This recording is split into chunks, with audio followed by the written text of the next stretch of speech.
आपका स्वागत है स्टोरी यूनिवर्स में। हो गई गलती, कर्नाटक की लोक कथा।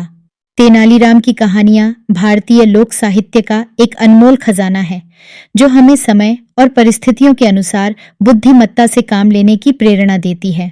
आज हम आपको सुनाने जा रहे हैं हो गई गलती, जो कर्नाटक की एक प्रसिद्ध लोक कथा है। इस कहानी को लिखने वाले लेखक का नाम इतिहास में दर्ज नहीं है, लेकिन तेनालीराम की सूझबूझ और हास्य से भरी कहानियां पीढ़ियों से हमारे दिलों में बसी हुई हैं। तेनालीराम, जिन्हें दक्षिण का बीरबल भी कहा जाता है, की बुद्धिमत्ता का एक और अद्भुत किस्सा। कहानी में हम पाते हैं कि कैसे महाराज कृष्णदेव राय के दरबार में एक साहूकार की धूर्तता से महाराज परेशान थे। जब सारे उपाय विफल हो जाते हैं, तब तेनालीराम अपनी चतुराई से साहूकार को उसकी ही चाल में फंसा लेते हैं। लेकिन क्या तेनालीराम सच में साहूकार की चालाकियों को बेकार कर पाएंगे?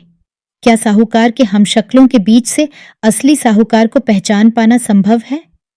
तेनालीराम की यह कहानी आपको हंसी से लोटपोट कर देगी और बुद्धिमत्ता का एक अनोखा पाठ भी पढ़ाएगी। तो चलिए शुरू करते हैं। ओश।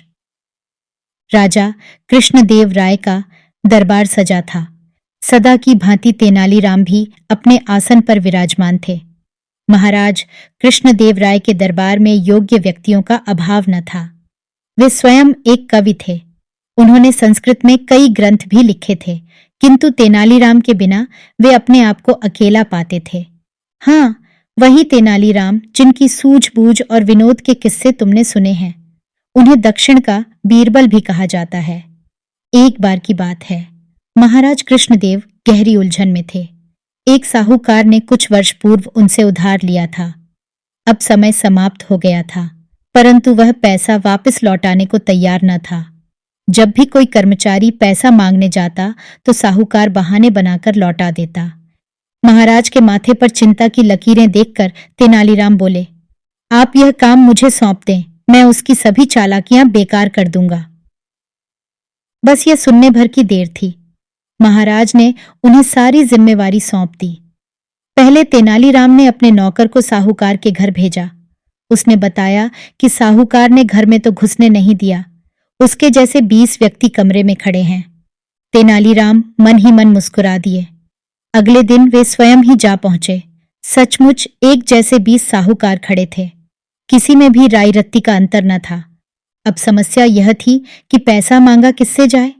तेनालीराम ने आवाज में मिठास घोलकर कहा, भाई वाह साहूकार, तुम्हारी हमशक्ल मूर्तियां देखकर मजा आ गया।